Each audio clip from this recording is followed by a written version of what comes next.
have passed here, a day, that a day is completed, you have seen 2 days, for instance, half a day, for instance. By the setting of sun, if you judge according to the setting of sun, if you are traveling away from the sun, setting of sun would be belated for you who is traveling away from the sun. So it is possible that your days are enlarged while traveling at a high speed in an airplane. The result would be that your day while you are traveling may be extended into 24 hours.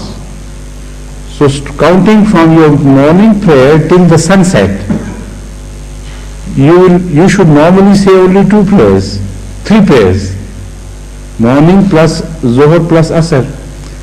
But because actually you will have spent 24 hours in the air, so judging by the normal days, you should have said 5 prayers.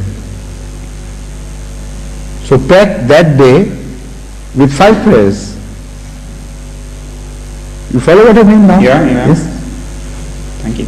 And this is under the instructions of our beloved master, Hadhrat sallallahu alaihi wasallam himself. It's not my own inference. Exactly this what was told to us 1400 years ago. Please. Perhaps I've been wrong in doing what I've been doing. The longest flight that I've had is about 15 hours, and under maybe a misunderstood directions from Hadhrat Zafrullah Khan Sahib, he directed me to say my prayers in accordance with the position of the sun in the place where I happen to be at the time. He said, if you see the sun setting, that is time for you to say. Normally in a short hop, this is correct. But in a longer hop, this is wrong. Because it is possible, as I have explained, for you to travel in the daylight and in a way that it is this daylight all through. And if you travel at a certain speed in the air, opposite to a direction, eastwards for instance, it will remain in daylight. Huzur, I understand. So that means if you are traveling for 1 month at the same speed, there will be just 1 day. And the prayer time for you would be just 1 prayer time, all the time. You can keep your position vis-a-vis sun so fixed by adjusting your speed that position will never change, and you will say only 1 prayer and sit tight while you will be eating repeatedly. I understand, Huzur. I'm relieved, sir, that I have not done anything wrong so far. If you try westerly direction, Huzur, you're following the day all the time. I'm sorry, the opposite, yes.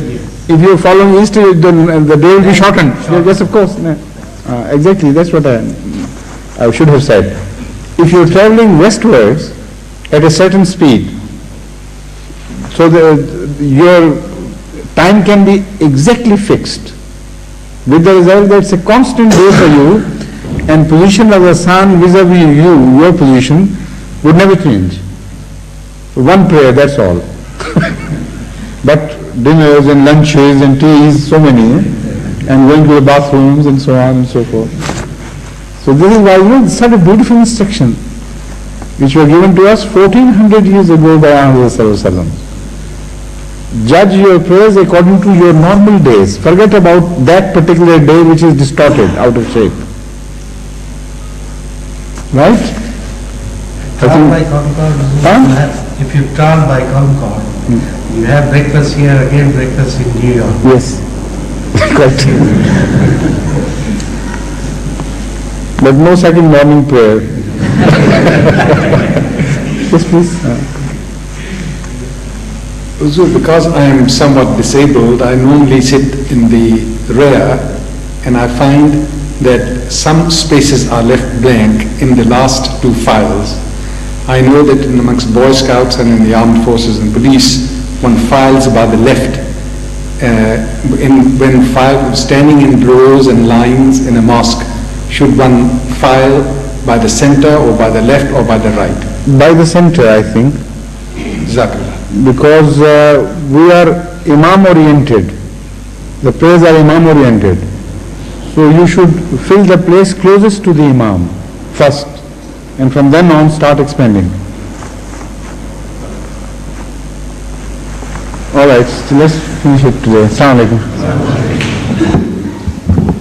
Just a minute, just a moment. Idilbi, please come and introduce yourself. Assalamu alaikum wa rahmatullahi wa barakatuh. My full name is Muhammad Munir Idilbi. I am from Damascus, Syria.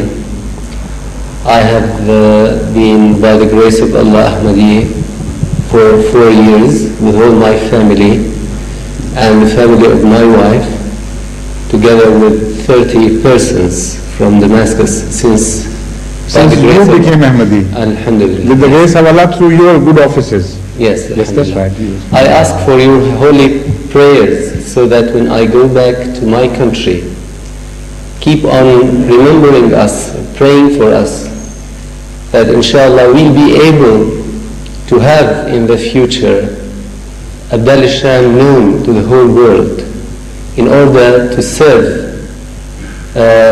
Ahmadiyya and to spread it all over the world, inshallah. You know the two gentlemen, two young boys who were very devout and enthusiastic, I do recall Huzur, yes. Badi and Musallam, Yes, Huzur. Musallam, they were also his spiritual children. MashaAllah. MashaAllah. Yes, and they're very good ones themselves, you know. They have also the same zest Yes. and desire to expand, and they already started working. Jazakallah. Assalamu alaikum.